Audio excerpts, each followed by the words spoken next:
Hello guys, Colonel Ninny here. One of the most difficult things to do in an airplane is to land it with precision. The old adage says any landing you walk away from is a good one. And that is the subject of today's video. Landing. But not just normal landings. Landing when you have engine damage, when you're leaking fuel, when your windscreen is covered in oil, or when you've lost both engines. And aerodynamically, when there's been damage to your flaps or ailerons, rudders or elevators. These are all serious considerations in getting that aircraft back on the ground in one piece. So listen up, this could save your life. In one of my earliest how to fly tutorials on approaches and landings, all the basics are covered. The physics and aerodynamics of flight affect all aircraft equally.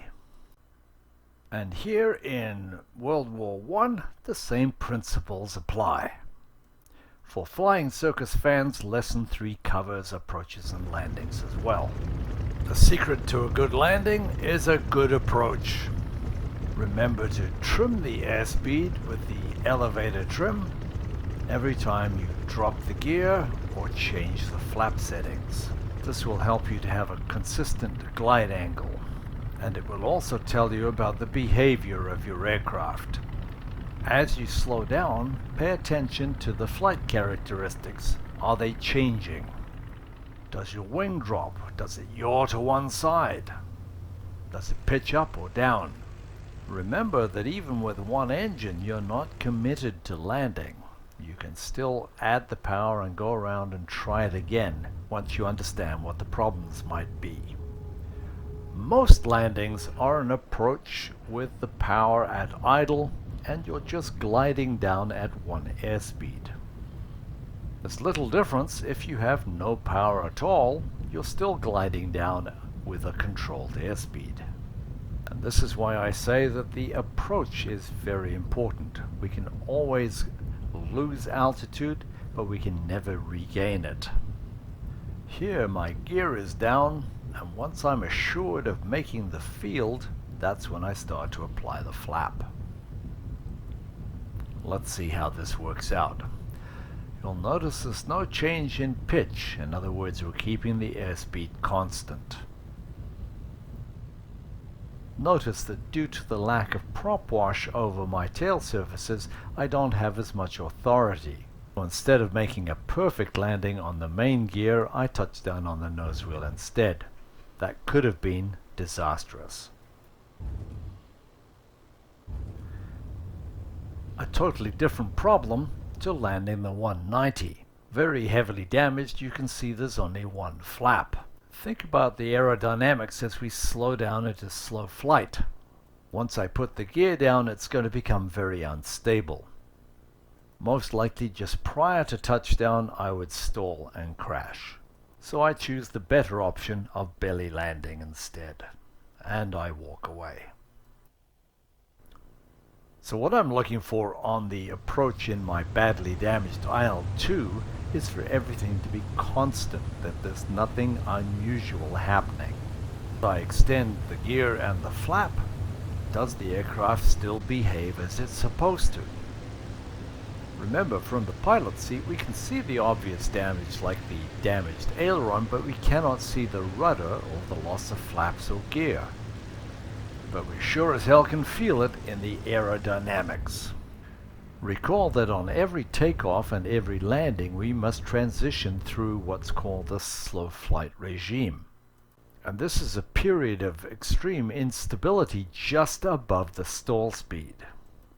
If you suspect that your flight control surfaces are damaged, you should plan to approach at a slightly higher speed to stay above the stall.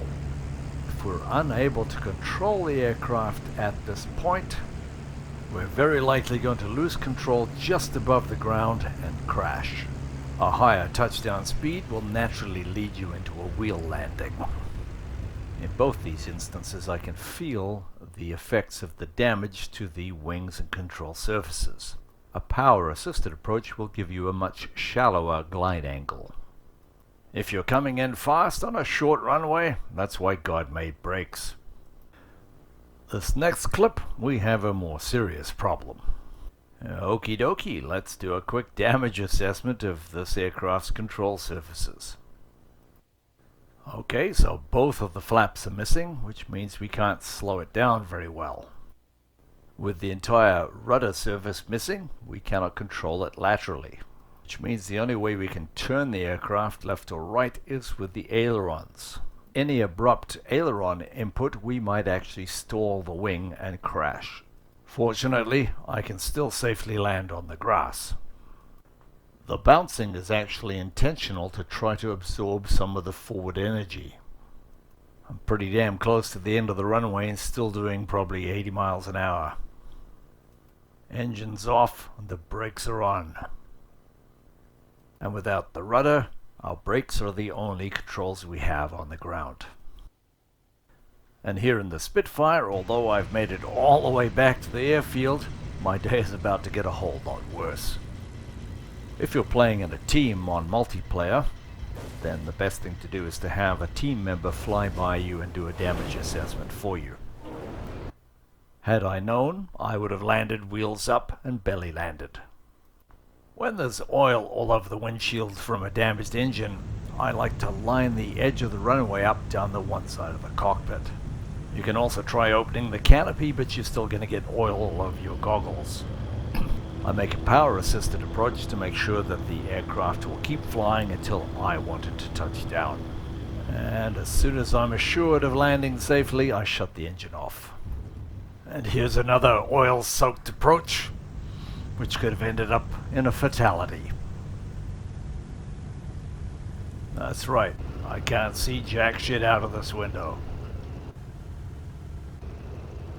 And nursing my 109 home, I make it to the runway. Whew. Oh, there goes another pogo stick landing. Well guys, hope you enjoyed that. See you next time. As always, if you've enjoyed this video, found it helpful, please like it or subscribe. Or if there's another topic you'd like me to cover, please leave a comment. Thank you guys.